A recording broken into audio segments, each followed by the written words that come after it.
So thank you very much for being here today. Over the past several years, Canadians experienced the pandemic in very different ways. Many families lost loved ones to COVID-19. We had many frontline healthcare workers, and our first responders carried an enormous burden. And I want to thank all our first responders and our frontline healthcare workers for all the work that you do every single day. But there was also Canadians who suffered serious adverse events following vaccinations who feel their stories have not been adequately heard. Every Canadian deserves to be treated with dignity, respect, and compassion. When people come forward with concerns about their health, our first response should never be dismissal. It should be listening. The individuals sharing their experiences through projects such as the Allison Inquiry are not statistics. There are mothers, our fathers, our sons, our daughters, our friends, and our neighbors. Their experiences deserve to be documented, examined, and understood. Good public policy depends upon public trust. Trust is strengthened when governments and institutions are willing to ask difficult questions from the evidence, wherever it leads, and acknowledge when people have been harmed. My position is simple: compassion for those who suffered from COVID-19 and compassion for those who were injured following the vaccination, and a commitment to transparency, accountability, and giving people a chance to share their stories and to be heard. Canadians should never be afraid to tell their stories, and government should never be afraid to listen. Today, I want to highlight two reasons why these stories matter and why Canada needs a more thorough examination of its pandemic response. First, we can't ignore the experience of Canadians who were injured following the vaccination. The government recognizes this, even the Liberals recognize this, and federal reporting through the public health has said that there's been over 58,000 adverse events reported in Canada, including more than 11,000 classified as serious. The Federal Vaccine Injury Support Program had received more than 3,500 claims. More than 3,000 of those claims were deemed admissible for review, and so the government acknowledged that people had been injured, and yet only over 250 people have been compensated. Those numbers alone tell the story on just how slow and unfair the process has been. Many individuals tell us they have struggled to be heard, struggled to navigate the system, and struggled to obtain answers. There are legitimate questions about whether the support program is delivering the assistance efficiently.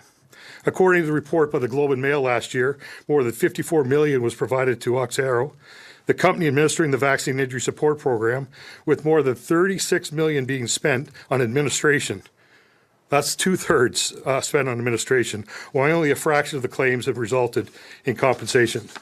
Whether one supports or opposes government pandemic policies, I believe Canadians agree on one principle. If people have been harmed, they deserve compensation, support, transparency, and a timely assistance. Second, Canada has increasingly become an outlier among democratic nations when it comes to reviewing what happened during the pandemic. More than 30 democratic countries have launched significant COVID inquiries, including public commissions, parliamentary investigations, and independent national reviews. These include countries such as the United Kingdom, Australia, New Zealand, Sweden, Norway, Italy, France, the United States. Many G7 countries and many Commonwealth countries have recognized that an event of this magnitude deserves careful examination. These reviews have looked at government decision-making, lockdowns, mandates, policies, vaccine policies, economic impacts, public health preparedness, and civil liberties concerns. They have not undertaken these inquiries because they all had the answers. They undertook them because their citizens deserve answers. Yet here in Canada, one of the most significant events in modern national history has never been examined through a comprehensive national public inquiry with the level of transparency and independence that many Canadians believe is necessary. That said, we're not proposing a national inquiry today. What we are proposing is something more immediate and accessible, an opportunity for Canadians to share their experiences, tell their stories, and ensure that their voices are heard. As I've traveled across the country, and as my colleagues have traveled across the country, we have heard countless stories from Canadians. People have come to my office, people have written letters, they've sent emails. Some lost loved ones to COVID-19. Some people lost businesses. Some struggled with isolation and mental health challenges. Others experienced severe adverse reactions following the vaccination. What they all have in common is a desire to be heard. That is why this conversation matters. This is not about relegating every decision or relitigating, every decision that was made during an unprecedented crisis. This is not about assigning blame. It's about learning. It's about listening.